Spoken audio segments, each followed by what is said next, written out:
아니 난 쟤랑 같이 노는 거 자체가 싫어. 자, 언급되는 거 자체가. 정가을님, 포나 형님 티가 2주가 되는데 안 와요. 입고 거리를 활보하고 싶은데 환장해 오를. 요 새날마켓에 한번 물어보세요. 2주가 되도록 안 왔다는 건 말이 안 되는 것 같은데. 자, 다시 한번 전화해서 한번 문의해 보시기 바라겠습니다. 예. 그리고 저 한번 보여주세요. 요거 썸네일은 새날이 만든 거예요. 근데 이렇게 이제 예상한 건데 뭐 싫다고 하시면 다음에 바꿔드리겠습니다. 네. 자, 민영비 의원님이 저는요 이야기하고 같이 저분을 언급되기 싫다고. 같이 언급되는 것 자체가 제가 불쾌하시죠. 아니 그게 문제가 아니고 우리도 좀 팔아야 될 거 아니에요. 이걸 상품으로 팔아야 되는데. 아니 근데 제대로 티가 빨리 안 온다며. 아, 네 진짜 여기까지. 마켓에서 티가 빨리 레정. 티가 빨리 안 온다며요. 자, 새날 만에 아주 특별한 인터뷰. 민영비 의원 나오셨습니다. 어서 오십시오. 반갑습니다. 네. 오늘은 진짜 정신이 없네요. 네. 체력 좀 돌아오셨어요? 상당히 괜찮았으니까 버티고 있지. 이제 진짜로 근육만 좀 붙어서 몸무게만 한 4-5kg만 늘면 확실히 돌아올 것 같아요. 피부 약간 윤기가 좀 돌아오신 것 같아요. 조금 괜찮아졌어요? 예. 지난번보다 낫습니까? 되게 아이고, 푸석푸석하셨는데 조금 좋아지셨습니다. 고맙습니다. 제가 봤을 땐 다음에 이런 비슷한 기회가 있으면 또 단식하실 것 같아요. 안 해요, 안 해. 절대 안 해. 미리 제가 선언합니다. 그리고 그런 일이 또 쓰겠어 지금. 세상에 모르니까. 윤석열이 또 나타나야 된다는 얘기인데 안 돼요. 딱 민영비 의원 보면 그 느낌 아니에요. 아. 전하 독촉하여 주시옵소서 전하. 안 해. 그리고 아니, 이재명이 또 있을 것 같지도 않고. 그리고 만약에 또 단식할 일이 저는 생기시면 끝이야. 이번이 끝. 네. 이번에도 엄청 흉 많이 잡혔어요. 특히 그 전남 도당위원장 하는 주철현 의원이 이제 저랑 이렇게 옆방이거든요.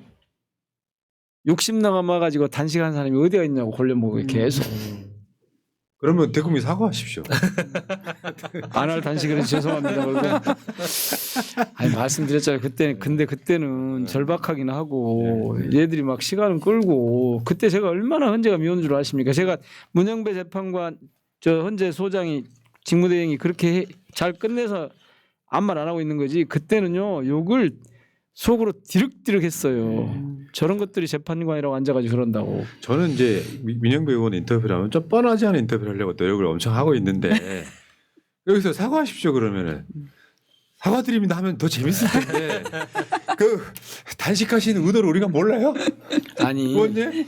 아니 아무리 새날이 거시기 한다고 해도 그렇지 제가 거기까지 호흡을 맞추면 그럼 제가 그만둬야 돼요. 의원 그만두고 새날 와서 진행자 해야지. 요 썸네일 갖고 시비 거셨잖아요.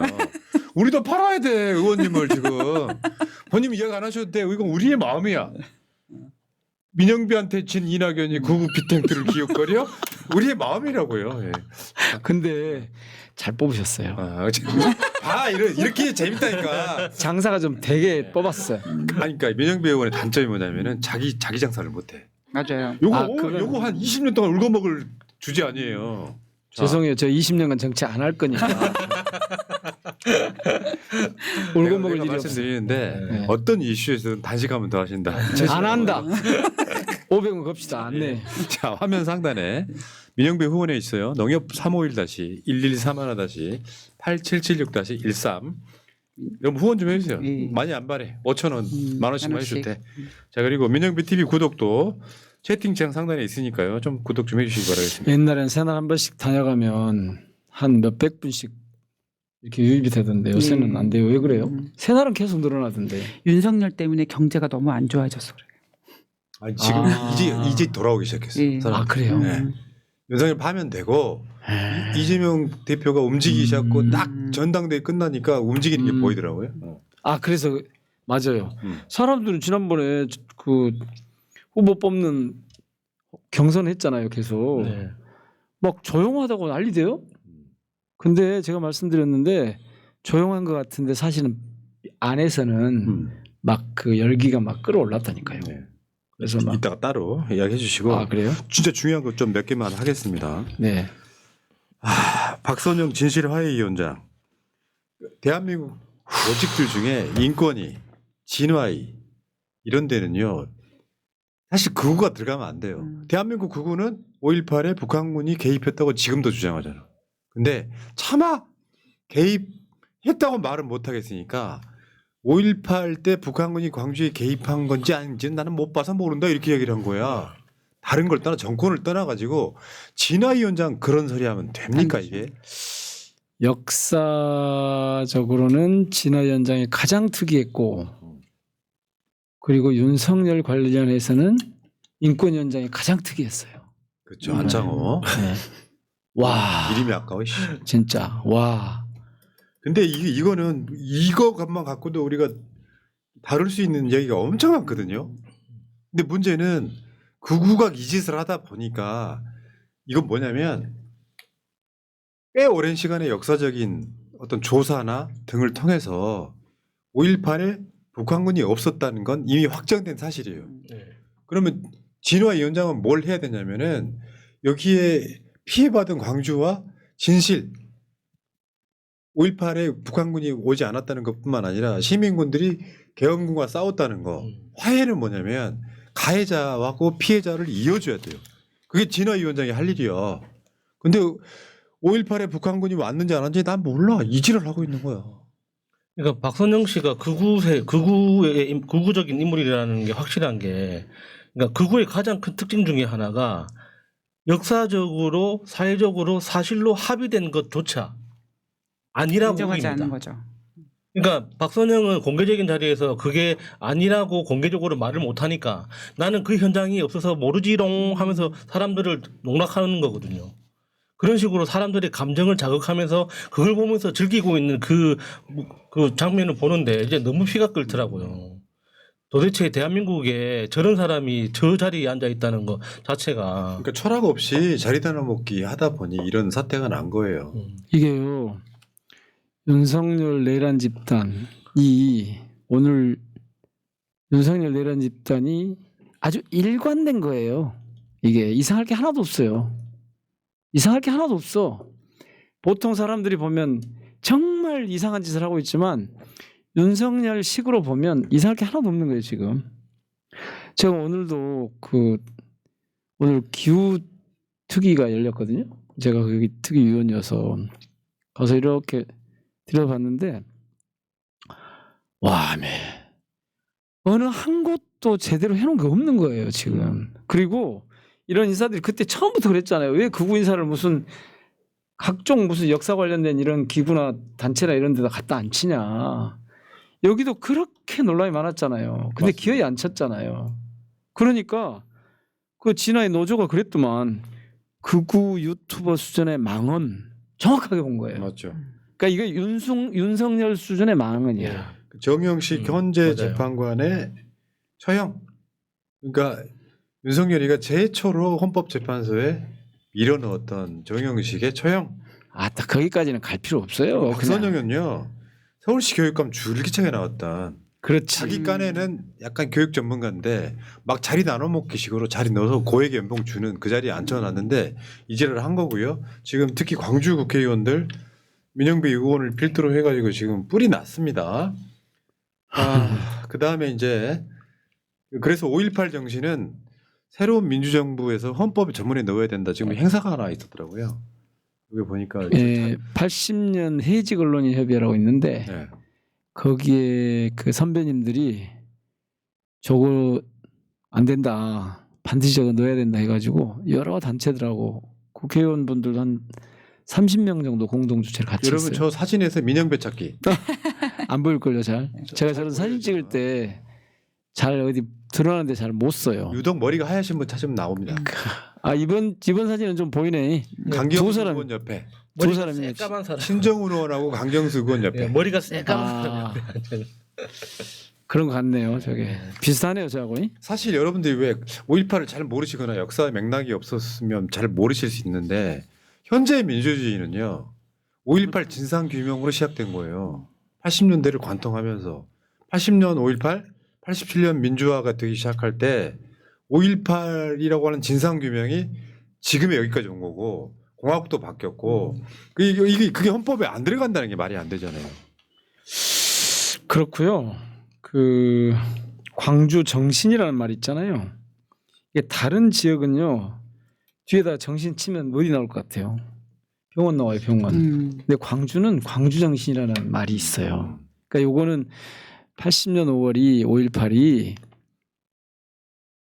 대한민국의 이 민주주의 역사에서 누구도 이걸 빼고 지나갈 수 없다고 하는 것을 노태우 정권이 끝난 순간부터 다 정리가 된 거예요. 그러니까 지금도 기억이 생생한데 YS가 딱 정권 잡아가지고 5월 13일 날 선언을 합니다. 5.13 선언이라고. 그래서 그때부터 이게 딱 자리를 잡기 시작하는데 물론 그 전에 이제 뭐 청문회도 하고 5.50 청문회도 하고 쭉 과정이 있었지만 어쨌든 5월 정신, 5.18 정신이라고 하는 것이 대한민국 헌정 질서를 민주공화국으로 유지해가는 데 있어서 빼놓을 수 없는 가치 있는 소중한 그리고 그것이 결국 노벨 평화상과 노벨 문학상으로 이어지는 그래서 그런 상이 나오는 거예요. 그래서 이거는 당연히 헌법 전문에 실어야 하고 아마 6월 3일이 지나고 나면 이제 거부권 행사 안 할 거 아니에요. 그리고 개헌의 계기가 올 거 아닙니까? 네. 그럼 그때 넣을게요. 맞습니다. 넣어봅시다. 이번에. 여러분 있잖아요. 저 소위 민주주의를 빨리 시작한 나라들, 뭐 대표적으로 프랑스 혁명 같은 거. 한국에도 이게 있는 거거든.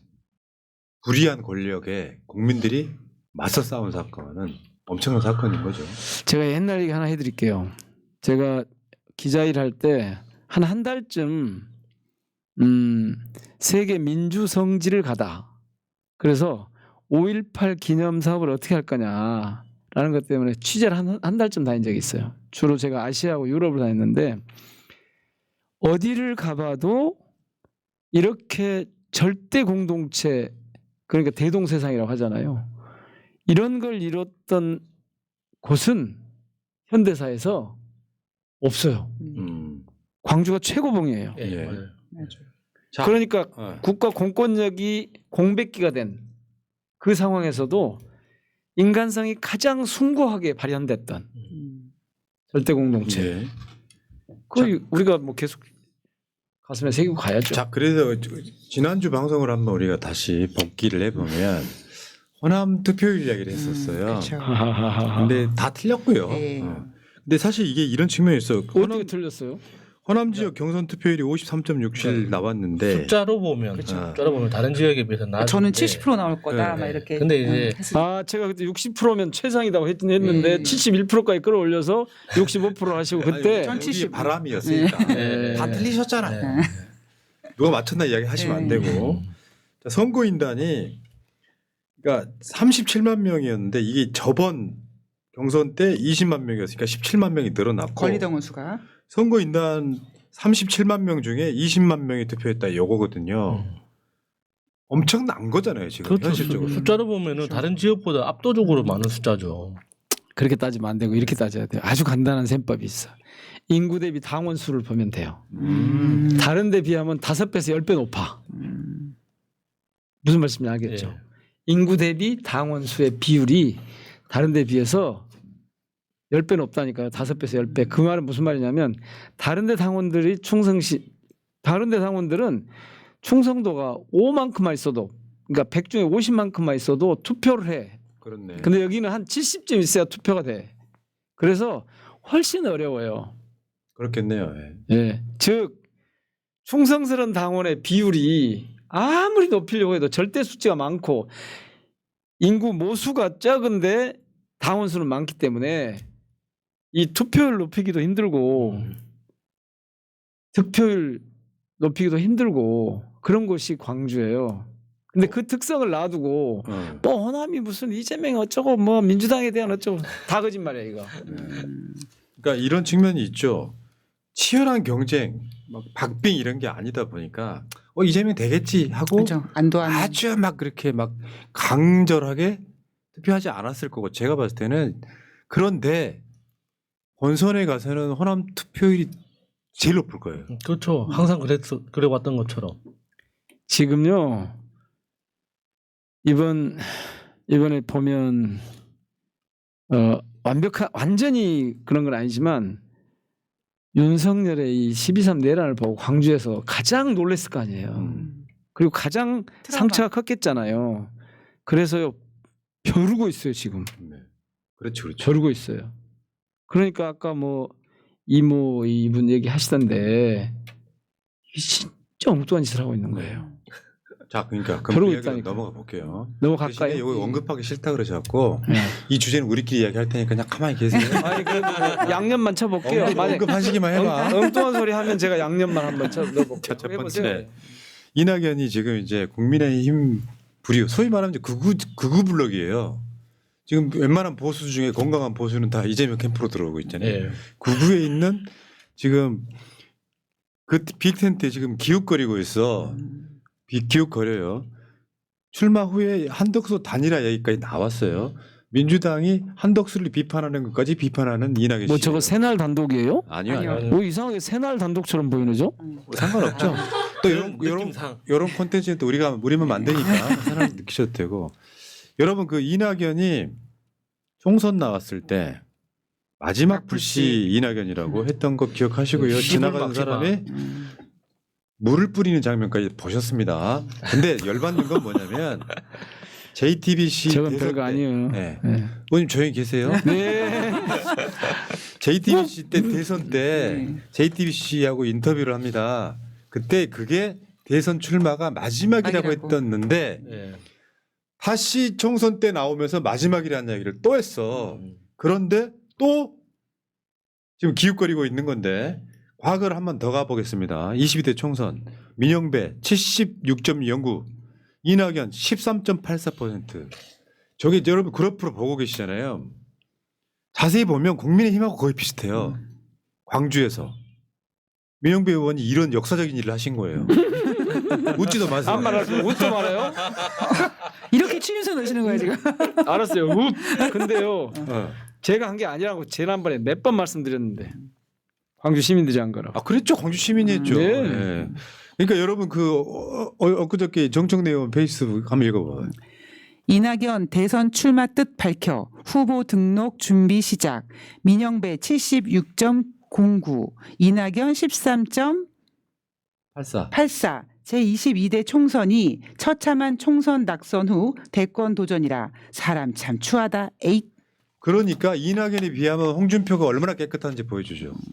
경선 졌어. 바로 그 저기 은퇴해볼 은퇴해버리잖아요. 때 제가 처음으로 인정. 네.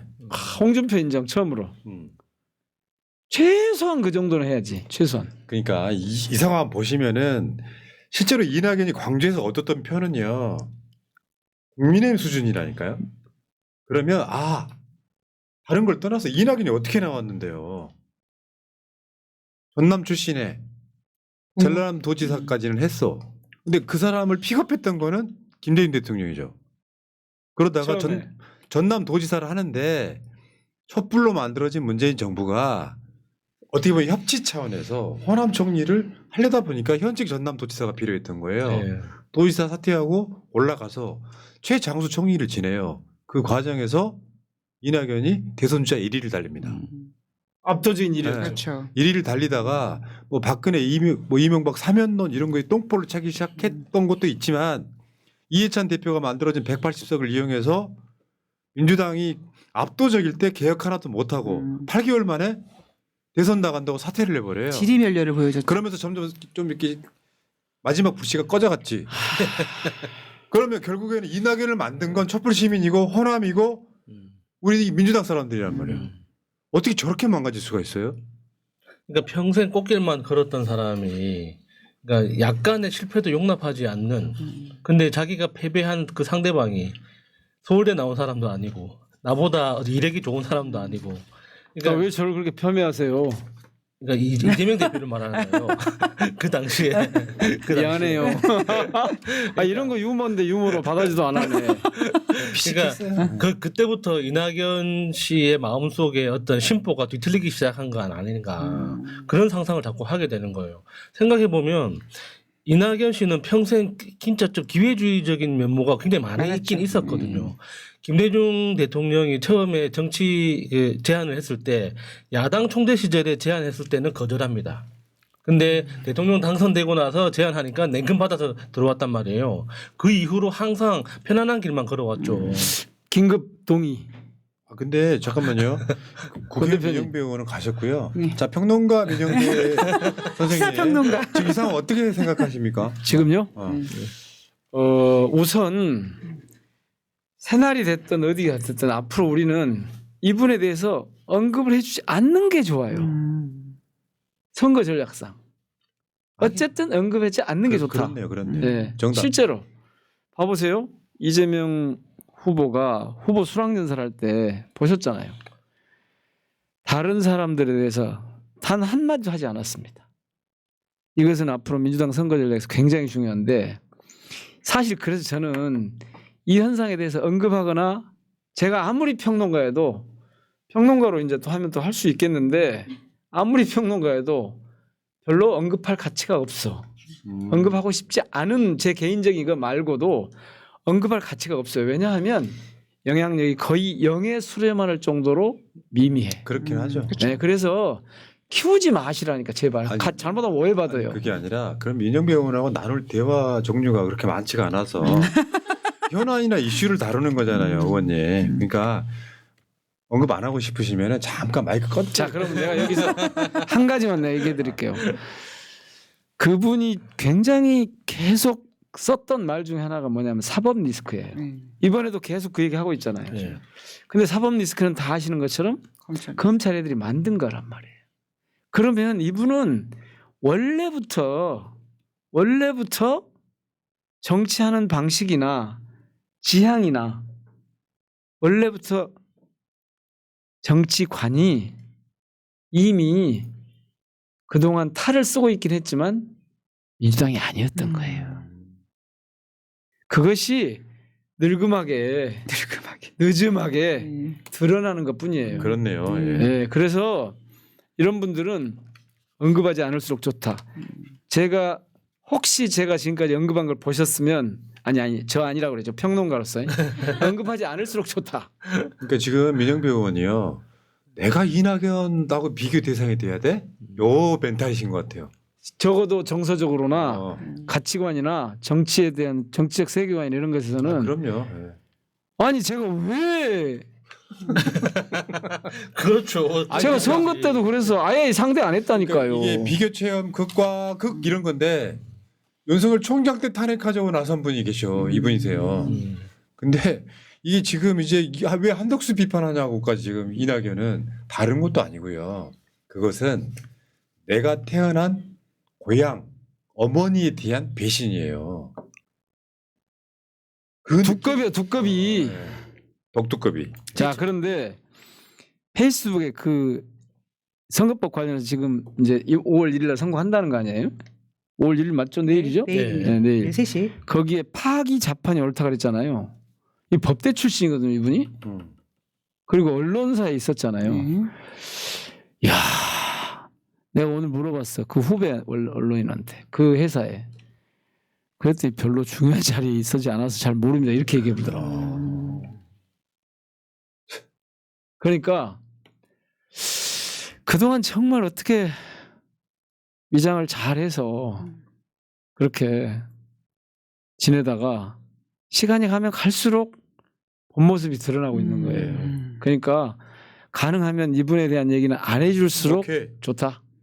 제가 봤을 때는 또 이낙연은 이재명 대표에 대한 무한 열등감도 있어 보여요. 나 요것 한번 보여줘야 돼. 이거 안 보셨어요? 이 뭔데? 광고 있으면 한번 띄워보세요.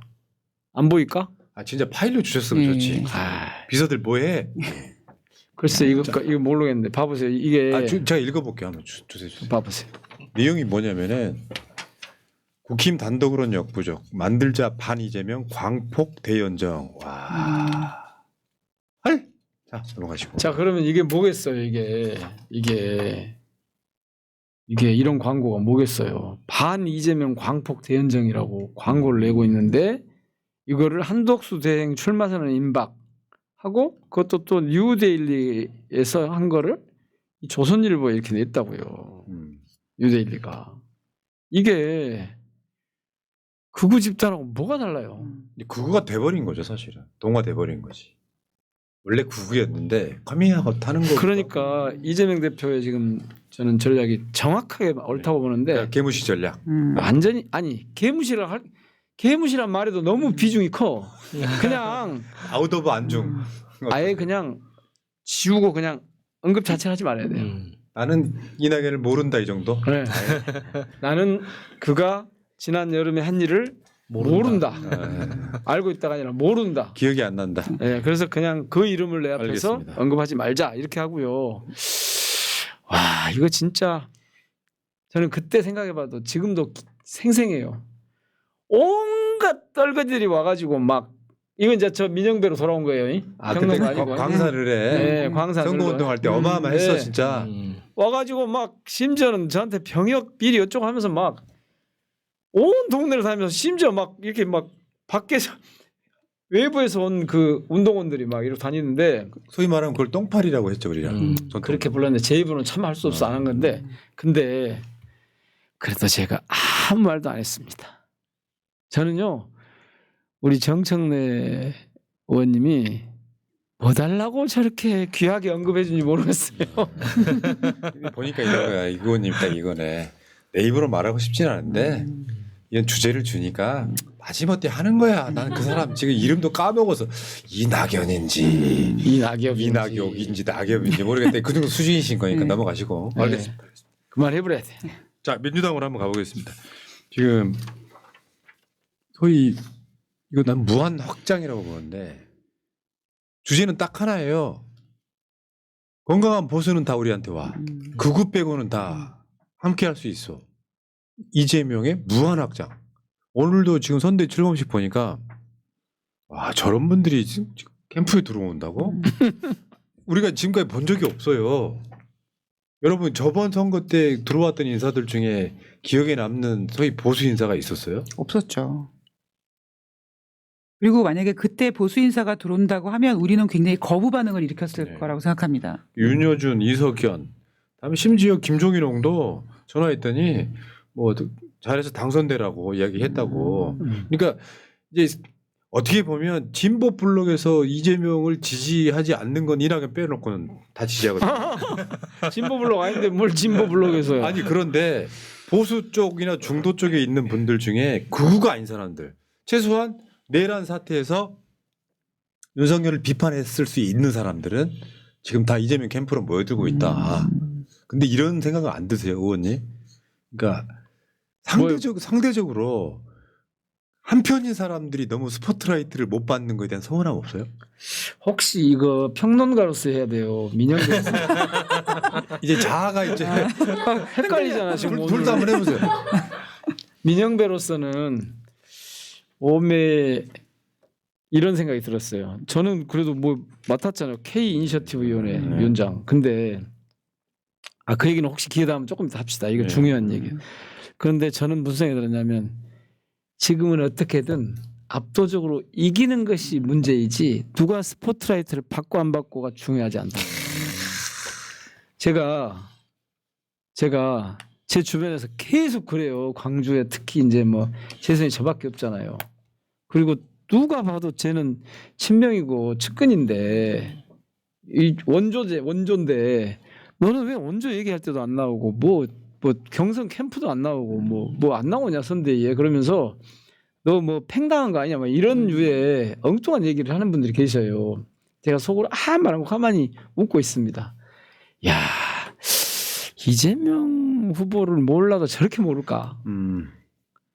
이재명 후보는 지금 이 순간에 필요한 일을 해요.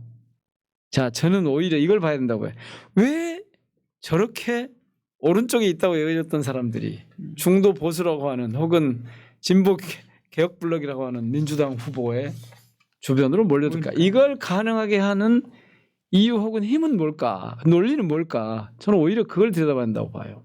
제가 처음 말씀드린 게 제가 개인적으로 드린 말씀이면 평론한다 그러면은 이걸 봐야 돼요. 왜 그러지? 여기에 저는 두 가지가 있다고 봐요. 하나는 이재명은 이미 우리 사회에서 이런 일을 감당할 유일한 대선 후보가 돼 있는 거예요. 그렇죠.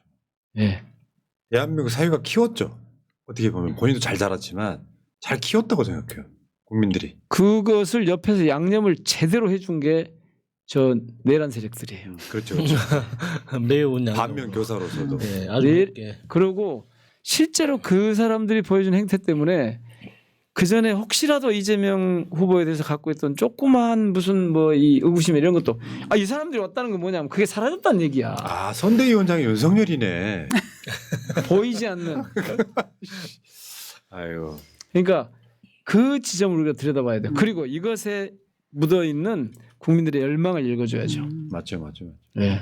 국민들은 왜 지금 이런 현상으로 몰고 가고 있는가? 그러니까 국민들은 이런 생각을 하고 있는 것 같아요. 이재명이라는 사람은 더 베스트가 아니라 더 온리다. 오직 이재명밖에 없기 때문에 국민들이 열광하고 국민들이 의지하고 저렇게 또 보수인 분들이 모일 수 있을 거라고 생각합니다. 저 이거 보고 있으면요 이재명 대표가 갖고 있는 생각이 눈에 좀 보이긴 하더라고요. 그러니까 어제부터 드는 생각인데 진짜로 이재명 대표는 국민을 통합하는 원대한 목표를 갖고 있는 게 보이더라. 단순하게 표를 뺏고 그러는 게 아니고요.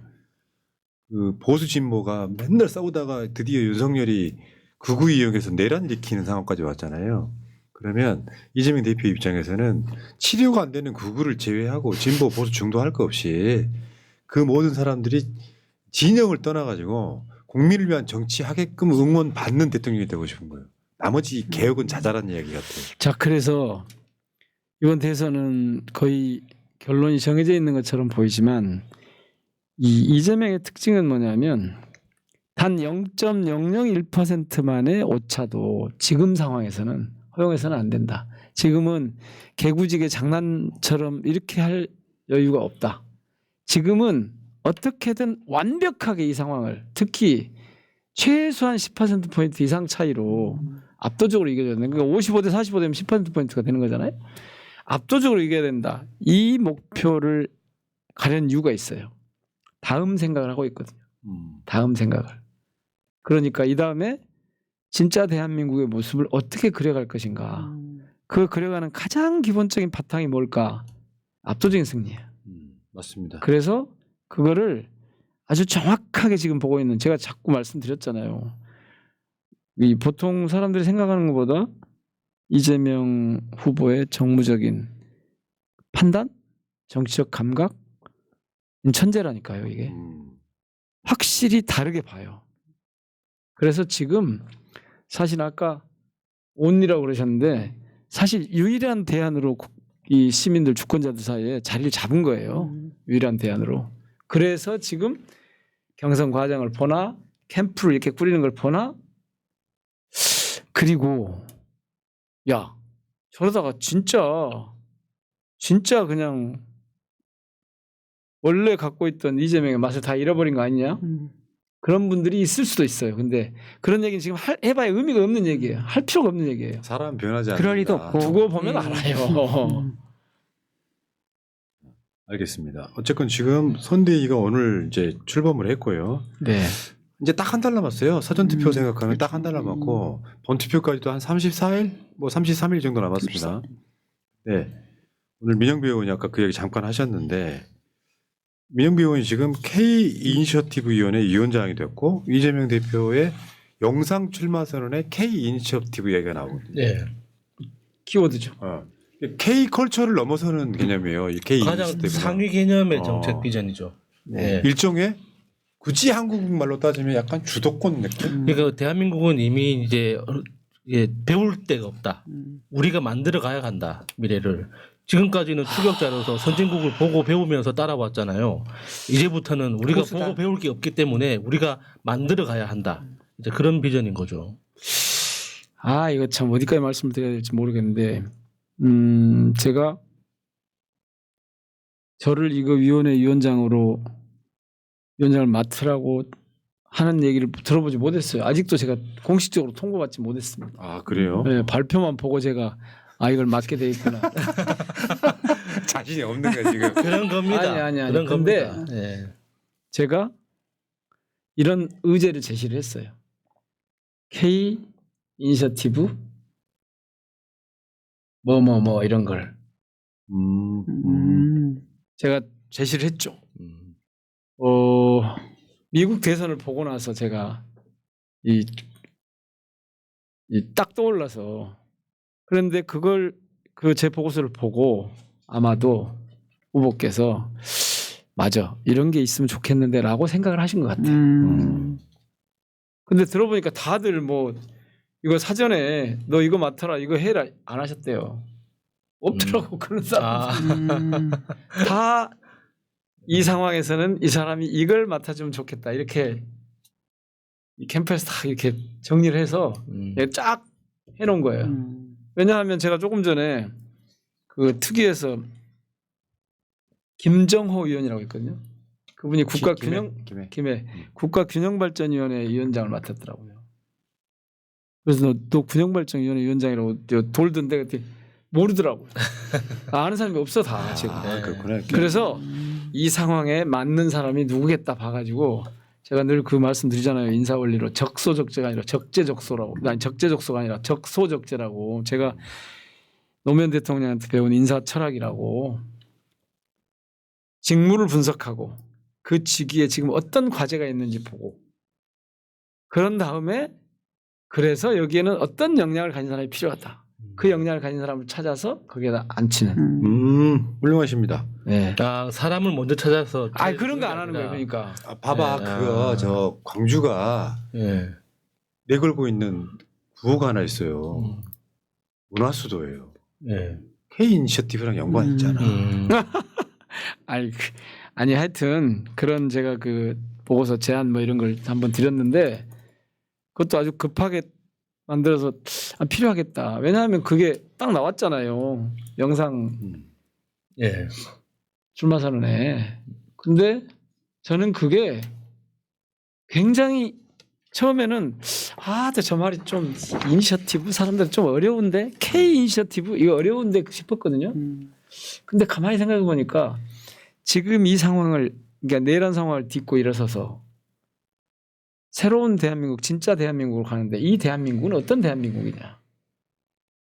세계를 선도하는 주도하는 그런 아이템들이 그런 아젠다가 수두룩하게 있는 그런 대한민국이다. 그러니까 어차피 그래서 우리는 K 뷰티라든가 K-팝 이런 단어에 이미 익숙해졌기 때문에 오히려 K 이니셔티브라는 것 자체가 국민들한테 쉽게 와닿을 수 있을 거라고 생각합니다. 웅대한 비전이에요. 우리가 정말 잘할 수 있는 건 세계를 끌고 가자 이런 그렇죠. 거죠.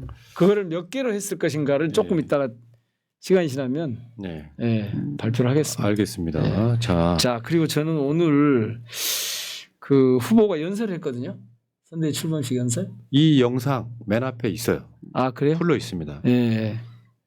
그 연설을 했는데 아주 쉽고 지난번에 그 후보 수락 연설이 굉장히 감동적이었다고 하잖아요. 근데 출마 선언도 굉장히 감동적이었잖아요. 출마 선언은 그렇게 안 하니까 보통. 근데 이런 것 자체가 이미 이런 K 이니셔티브 위원회 같은 걸 만들 수밖에 없는 그런 마인드를 갖고 계신 거예요, 이분이.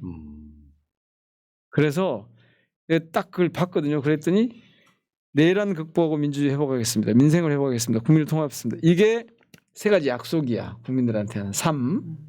그런데 그 세 가지 그걸 실천하는 방법을 세 가지로 제시를 해. 실용, 경청, 원팀. 제가 분석해 본 거예요. 그냥 아까 그 듣고 나서 그걸 이제 저는 보통 그런 거 하면 쭉 보거든요. 그래서 그러니까 민생을 최우선하는 정책을 하는데 이게 실질적인 해결책을 마련하겠다. 실용. 철저하게 현장 중심 선거를 치러서 국민들의 목소리를 직접 듣고 소통하겠다. 경청. 그리고 오직 국민만 바라보고 원팀으로 다른 얘기 않겠다는 거예요. 모두 하나로 모아서 원팀으로 나가겠다. 그래서 성장과 회복, 통합과 재도약이 정치의 책임이다. 지금 내 책임이다. 그러면서 두 가지 질문을 마지막에 던지더라고요. 제가 그래서 우리가 네 그러고 답을 했는데 다시 꿈과 희망이 넘치는 진짜 대한민국으로 함께 나아갈 준비 되셨습니까? 네, 준비됐습니다.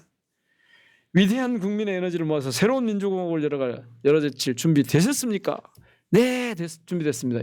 이렇게 이제 마무리가 끝난 건데 잘할 것 같아요. 그냥 애약이 돼 있는 거잖아요. 결과가 너무 잘할 것 같은 거잖아요.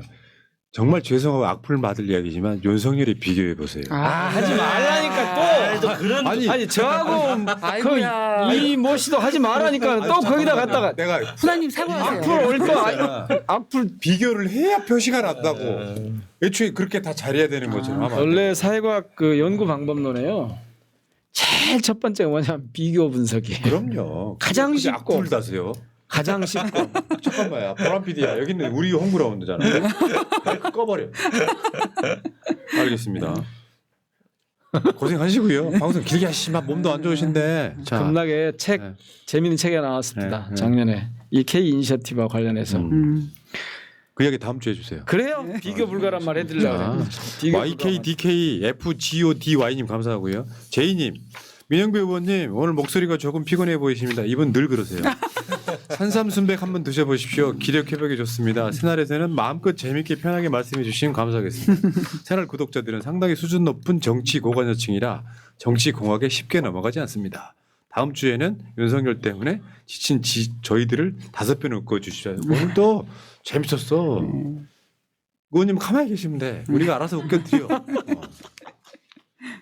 야, 우리 같은 지지자가 있으니까 이낙연하고 비교하지 말라는 이야기 할 수 있는 거야. 이낙연 앞으로 새날에서 금지하면 안 돼요. 오늘 고생하셨습니다. 전화 올 때는 금지하라 해주세요. 이 방송에 초반에 보면 댓글이 계속 채팅창에 올라와요.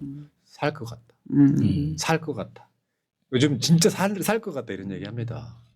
정권 교체 되면 저는 오히려 더 힘들 수도 있어요. 그렇죠. 제가 봤을 땐 그래. 이재명 걱정하느라고. 고지가 바로 저기일 때가 가장 도파민이 많이 올라오는 거예요.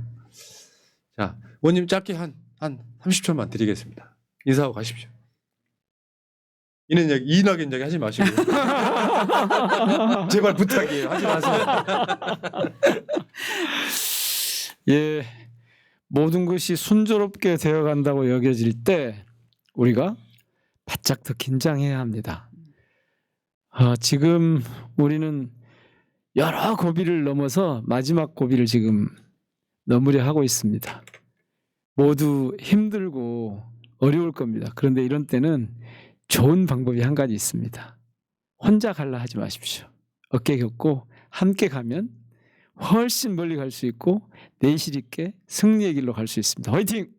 아유, 고생하셨습니다. 자, 여러분 방송 마치고 이따가 8시에 초선 박살로 다시 오겠습니다. 고맙습니다. 고맙습니다. 고맙습니다. 초선 박사.